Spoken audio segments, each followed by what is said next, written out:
Kinagigiliwan sa San Juan sa La Union ang isang asong may kakaibang talent, ang pagsusurfing. Tunghayan natin sa pagtutok ni Victoria Tulad. Sa unang tingin, tila isa lang karaniwang aso si River. Pero wag niyong ismulin dahil mahilig siyang mag-surfing. Ayon sa amo niyang may-ari ng resort, ang mga local surfer sa San Juan, La Union, nahuhumaling daw sa pagtuturo kay River. Konting alalay. Hanggang mag-isa nang nakatayo si River sa kanyang paboritong asul na surfing board. Basta makita niya kasi yung board na yun at binaba na papunta sa tubig, alam na niya na magsisurf siya.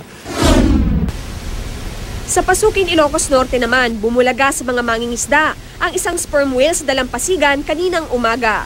Mahigit 10 dalampakan ang haba, mahigit 250 kilo ang bigat ng sperm whale.